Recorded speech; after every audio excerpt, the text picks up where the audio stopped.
Halo teman-teman, kembali lagi dengan Ananda Yuro Channel. Apa kabar? Semoga teman-teman selalu dalam keadaan sehat walafiat ya. Teman-teman, Ananda Yuro membuat satu tema konten baru lagi, yaitu 3S, seri serba-serbi, di mana saya akan berbagi informasi atau berbagi cerita tentang macam-macam hal. Kali ini, saya ingin berbagi informasi masih terkait dengan Jepang. Mungkin teman-teman pernah mendengar ujian TOEFL, ujian bahasa Inggris.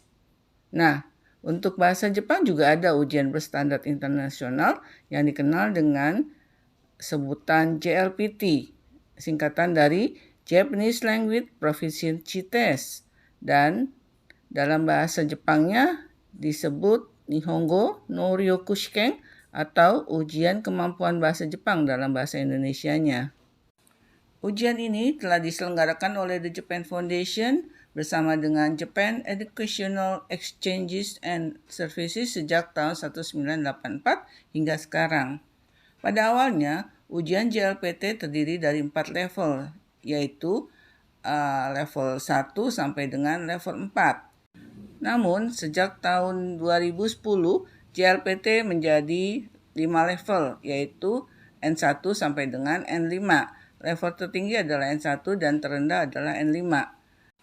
JLPT merupakan ujian untuk mengevaluasi dan memberi sertifikasi atas kemampuan bahasa Jepang yang dimiliki oleh non-native speaker atau bukan penutur asli.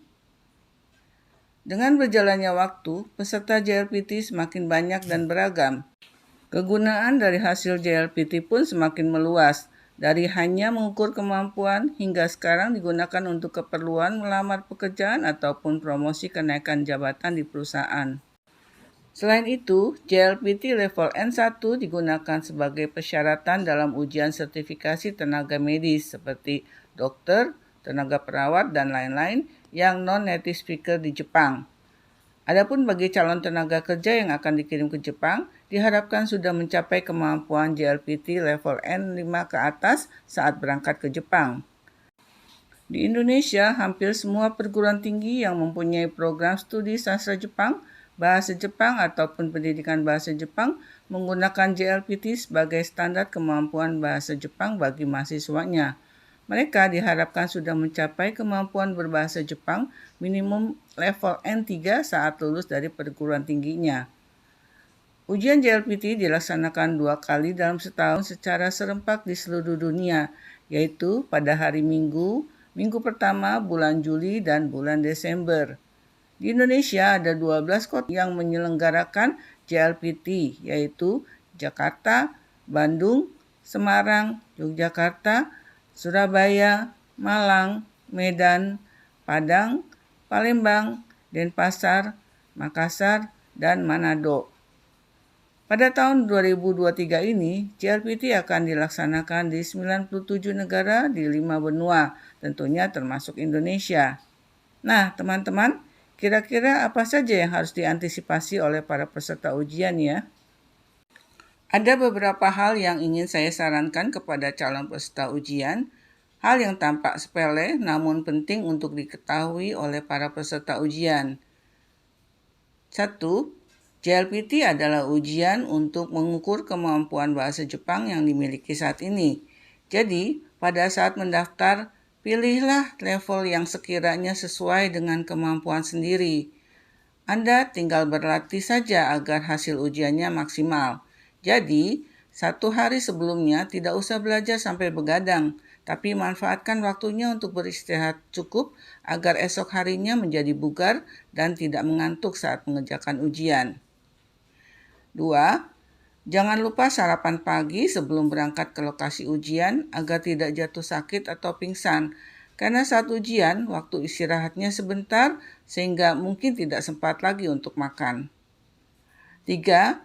Jangan lupa membawa alat tulis, yaitu pensil, penghapus, dan rautan. Tidak boleh menggunakan ballpoint saat mengisi lembar jawaban, hanya boleh menggunakan pensil. 4. Harap datang ke lokasi ujian, jangan mepet waktunya, karena kalau terlambat, Anda tidak diperbolehkan masuk ruang ujian. Jadi, harus menunggu sesi berikutnya Dan konsekuensinya adalah Anda pasti tidak akan lulus karena Anda tidak punya nilai untuk satu sesi ujian. Jadi sangat disayangkan. Lalu 5, saat ujian berlangsung, harap cek halaman kertas ujian, kerjakan terlebih dahulu soal-soal yang dirasa mudah atau lebih mudah mulai dari halaman awal hingga halaman terakhir. Jangan terpaku pada soal-soal yang sulit, karena nanti bisa kehabisan waktu ujian. Setahu saya, penilaian tidak menggunakan sistem minus, tapi pertanyaan di setiap bagian ujian mempunyai bobot nilai masing-masing. Jadi, manfaatkan waktu ujian dengan menjawab sebanyak mungkin soal ujian, tentunya bukan jawaban yang hitung-hitung kancing, alias nebak-nebak. Jangan lupa menulis nama dan menghitamkan lingkaran untuk nama dengan menggunakan alat tulis pensil. Hati-hati dalam mengisi lembar jawaban, hitamkan dengan benar lingkaran jawaban yang dipilih, agar komputer bisa membaca jawaban Anda. Hati-hati jangan sampai lembar jawaban sobek, kotor, atau rusak yang akan menghambat komputer membaca lembar jawaban Anda. Sebaiknya membawa tisu atau sapu tangan untuk mengelap tangan yang berkeringat agar tidak membuat basah lembar jawaban. Jangan lupa memisahkan lembar jawaban untuk masing-masing sesi ujian, lalu simpan ditatakan di bawah kursi jika ada, supaya tidak rusak. Kalau kotor atau rusak, segera menukarkannya kepada petugas pengawas ujian. Biasanya cadangan lembar jawaban tidak begitu banyak, jadi hati-hati jangan sampai lembar jawaban Anda rusak, sobek, atau kotor ya. Khususnya pada saat ujian listening atau ujian pendengaran, peserta biasanya perlu kertas untuk coret-coret. Anda bisa menggunakan lembar soal untuk coret-coret sebagai memo. Yang tidak kalah pentingnya, jangan coba-coba menyontek atau menggunakan joki. Kalau sampai ketahuan, Anda bisa dikeluarkan dari ruang ujian dan tidak bisa melanjutkan ujian. Percaya saja pada kemampuan diri sendiri, karena tujuan JLPT adalah untuk mengetahui kemampuan sendiri, bukan untuk mengejar sertifikat. Lalu, jangan coba-coba selfie di ruang ujian atau lokasi ujian, lalu diupload ke sosial media pada saat ujian belum selesai semua. Nanti bisa berabe urusannya. Konsekuensi terburuk adalah Anda akan didiskualifikasi dan hasil ujian Anda tidak bisa diproses sehingga nanti tidak dikirim nilainya. Selanjutnya, saya juga ingin memberikan sedikit gambaran tentang jenis ujian, durasi ujian, dan komposisi nilai ujian untuk lulus atau tidak lulus. Ini adalah durasi ujian untuk masing-masing sesi ujian setiap level, dari level N1 hingga N5.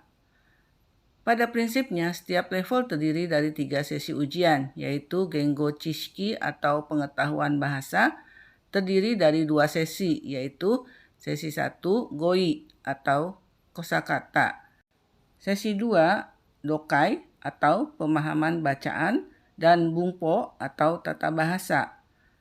Lalu, sesi terakhir adalah Chokai atau pendengaran.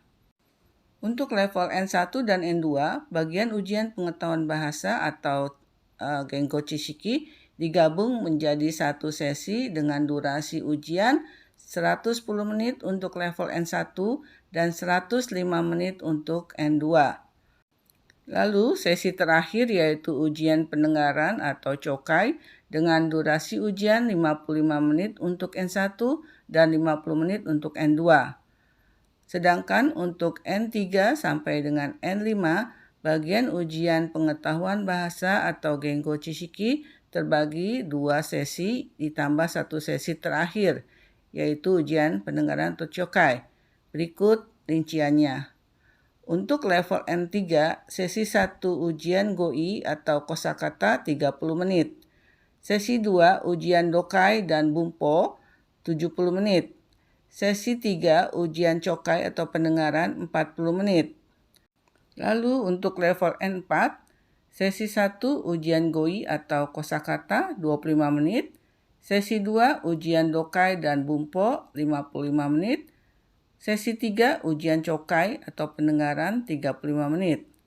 Sedangkan untuk level N5, Sesi 1 ujian GOI atau kosakata 20 menit. Sesi 2 ujian Dokai dan Bumpo 40 menit. Sesi 3 ujian Cokai atau pendengaran 30 menit.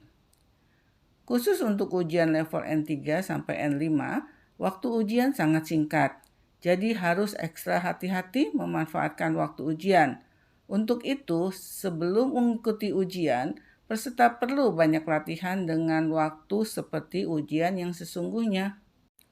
Berikutnya, informasi tentang skor atau nilai. Ujian semua level ujian, kisaran skornya untuk masing-masing sesi adalah 0 sampai 60 poin. Jadi, total skor untuk 3 sesi ujian adalah kisaran 0 sampai 180 poin, seperti yang tercantum pada tabel di atas. Nah, bagaimana kita tahu lulus atau tidaknya ujian yang diikuti? Berbeda dengan ujian terdahulu di mana masih terdiri dari 4 level, pada saat itu peserta akan lulus kalau nilai akumulasi seluruh sesi ujian adalah 60 atau 70 poin ke atas. Meskipun absen untuk satu sesi ujian masih dimungkinkan untuk bisa lulus. Nah, pada ujian JLPT sekarang, cara penilaiannya lumayan berbeda. Coba perhatikan tabel berikut ini. Kisaran nilai untuk masing-masing level adalah 0 sampai 180 poin. Jadi, masing-masing sesi ujian kisarannya adalah 0 sampai 60 poin. Nah, tidak seperti ujian model lama, ujian JLPT sekarang ada 2 standar nilai minimum yang harus dipenuhi oleh peserta agar bisa lulus JLPT, yaitu 1 standar nilai minimum masing-masing sesi adalah 19 poin. Setiap sesi ujian nilainya tidak boleh kurang dari 19 poin. Namun, khusus untuk level N4 dan N5, nilai sesi 1 dan 2 digabung jadi 1 yaitu 0 sampai 120 poin. Dan standar nilai minimum sesi 1 dan 2 pun diakumulasi menjadi 38 poin. Menurut saya, ini sebuah keringanan bagi peserta ujian. Selanjutnya adalah standar nilai akumulatif minimum. Untuk standar nilai ini, masing-masing level tidak sama besarannya. Level N1, standar nilai akumulatif minimum per levelnya adalah 100 poin. Level N2, 90 poin. Level N3, 95 poin. Level N4, 90 poin, dan level N5 80 poin. Nah, yang pertama dilihat dulu standar nilai minimum setiap sesi. Apakah sudah terpenuhi atau tidak? Kalau nilai salah satu sesi tidak memenuhi standar nilai minimum, maka otomatis peserta yang bersangkutan dipastikan tidak lulus. Apabila standar nilai minimum setiap sesinya sudah terpenuhi, kemudian nilai semua sesi diakumulasikan. Jika nilai akumulasi bisa mencukupi nilai standar minimum akumulasi minimum, maka peserta yang bersangkutan akan dinyatakan lulus dan berhak untuk mendapatkan sertifikat tanda kelulusan ujian berikut daftar nilainya. Teman-teman, demikian kira-kira gambaran tentang durasi ujian dan komposisi nilai ujian. Para peserta ujian harus pandai menyusun strategi agar bisa lulus ujian. Jadi, intinya peserta ujian diharapkan melakukan hal-hal berikut ini. 1. Sebaiknya peserta mengambil level ujian yang sesuai dengan kemampuan yang dimiliki. 2. Melakukan banyak latihan ujian agar terbiasa dengan waktu ujian yang sesungguhnya. 3. Peserta harus mengikuti seluruh sesi ujian, jangan sampai skip salah satu sesi ujian. 4. Saat ujian, atur strategi menjawab soal ujian. Kerjakan soalnya yang mudah terlebih dahulu dari lembar soal pertama hingga lembar terakhir. Setelah itu, baru kerjakan yang agak susah hingga yang paling susah. Usahakan untuk menjawab soal ujian sebanyak-banyaknya. Manfaatkan waktu ujian dengan seefisien mungkin. Lalu, saat ujian Dokai dan Bumpo, baca dulu soalnya, baru kemudian menyimak inti dari bacaan untuk mendapatkan jawaban atas soal tersebut. 7. Saat ujian pendengaran harus fokus mendengar soal ujian. Jika perlu, mencatat dengan menggunakan lembar soal untuk mencatat poin-poin pertanyaan pada ujian pendengaran. Teman-teman, demikian sharing informasi dari saya terkait Japanese Language Proficiency Test atau JLPT atau Nihongo no Ryokushiken. Semoga bermanfaat bagi teman-teman dan adik-adik yang akan ikut ujian JLPT dalam waktu dekat dan calon peserta untuk ujian JLPT periode selanjutnya. Semoga Anda berhasil lulus ujian. Baiklah teman-teman, sampai di sini dulu Ananda Iro berbagi informasi pada seri serba-serbi kali ini. Terima kasih teman-teman sudah menonton video ini hingga selesai. Sampai berjumpa lagi. Bye-bye.